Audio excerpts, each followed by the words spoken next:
So who do I go back and talk to again? ก็เนี่ย Who near?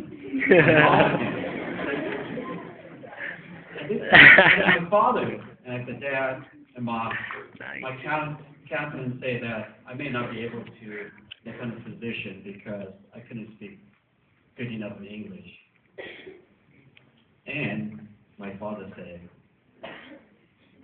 son, go back, no matter what people told you, just do the best you can. That's all I can ask for you, from you. So I wrote down in tears that I went back to college again as my freshman year. Well, not too long ago, then I graduated with a bachelor's degree. In addition to that, I also graduated with a biochemistry minor too.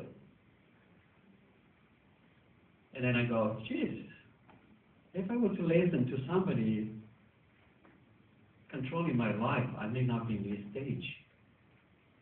Now, at that time, we did not have a keynote speaker like this, or never have any event where we went to. So I had no idea where I'm going to go next after college. So there's a career fair at the college, and then I happened to came across, there's a school from Los Angeles. As I was walking to the booth, one of the doctors said, come over here. I said, sure. What do you have? Do you have any free pen and paper or anything like that? Because we were hungry in college. We don't have much money too. So I went over there, and then one of the physicians said, would you like to go to chiropractic school to become a physician? Okay. And I said, really? At that time, I cannot tell the difference from an MD, from a DC, from a DO, from an OD at that time. There's so many, oh, being a physician, gee, yeah. So I filled out this application. 2 weeks later on, they called me for interview. I got accepted to chiropractic school in Los Angeles. And I worked hard. I worked really hard. We worked with cadaver for the whole year, study everything we can, come to know about a human body. And finally, I graduated, 1994. And I went into practice for about a year. And I was sitting in my office. I said, geez, I love to put my stethoscope over my neck and walk in the hospital hall and let them page my name over the top of the hospital. Dr. Xiong, please come to the ER. Please come to the ICU to see patient. I was sitting there and said, okay, maybe this is not the end of my career. I need to move to the next level.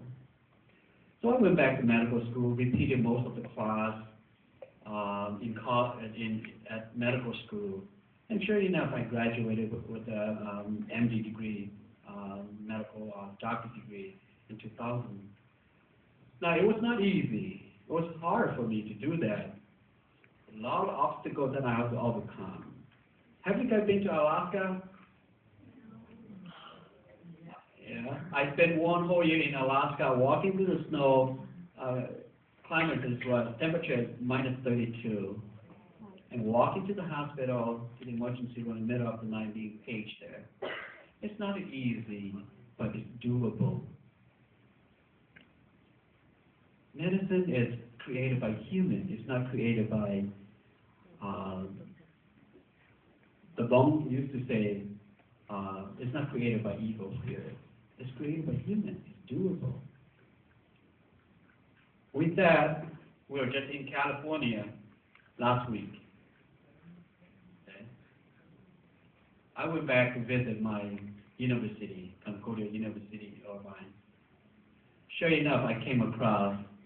Do you remember the person that was telling me that I couldn't be a physician? My own freshman counselor. I went to see her again. Guess what? The first question she asked me, she said, what are you doing now? Yeah. I took out my name card and said, I gave it to her. And she looked at it and said, so you're a medical physician now? And I said, yeah. And And she goes, so where do you practice? I said, well, I'm in Appleton, Wisconsin. And she goes, what else do you do? I said, I also have a job in chiropractic too. That really shot her off. And she goes, geez, I didn't know that. Maybe I shouldn't make any notation on somebody like yourself. And this was 20 years ago. And she told me that she made a mistake making that. She still remembered what she told me. And she said, yeah, we shouldn't say anything about anyone who, just like you. I said, yeah.